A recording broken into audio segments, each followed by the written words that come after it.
Mootummaa naannoo Oromiyaa bulchiinsa magaalaa Mattuutti barsiisonni manneen barnootaa magaalichaa keessatti argaman leenjii irra turan duula biqiltuu baala shaayii irratti hirmaatan. Sagantaa biqiltuu baala shaayii kana irratti argamuun itti gaafatamaa waajjira paartii magaalaa Mattuu kabajamoo obbo Caaluu Laggasaa akka jedhanitti. Barsiisonni amma asitti argaman kun hundi hirmaannaadhaan hojii kana hojjechaa jiru. Kanaaf nus gahee keenya baana jedhanii kan hirmaataa jiran.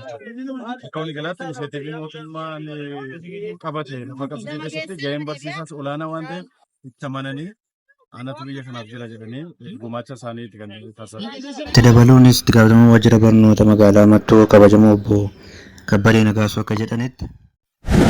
Xumura leenjii kanarratti barsiisonni keenya guyyaa kana isaatti jalqabanii warri kaanii kennaa turanii har'a immoo xumura leenjiitti immoo baala shaayii inisiatiivii akka godina keenyaatti akka bulchiinsa magaalaa Mattuutti inisiatiivii baala shaayii jiru.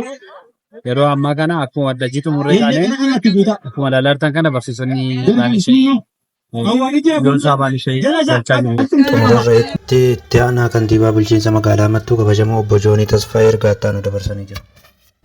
Inisiatiiviin baala shaayii kun akka inni galma ga'uu fi guyyaa irraa kana guduunfaa hojii irratti as argamee jirra. Hojiin kun hawaasa keenyaa fi egaa guddaa qabachuudha. Bu'aa dinagdeeti.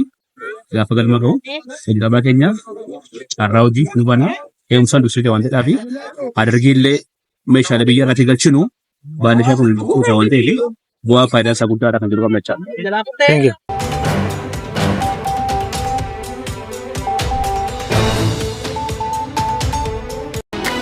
Namare komsaan lellisaa sutaanii jiru biyyaa barsiistuu jira bodaanii ani si faasee tuufuu waa'ee kee barsiisaa beekumsi kee bajeeraa biyyaa firmii fayyisaa. Ilaa isa sanatti guutaa.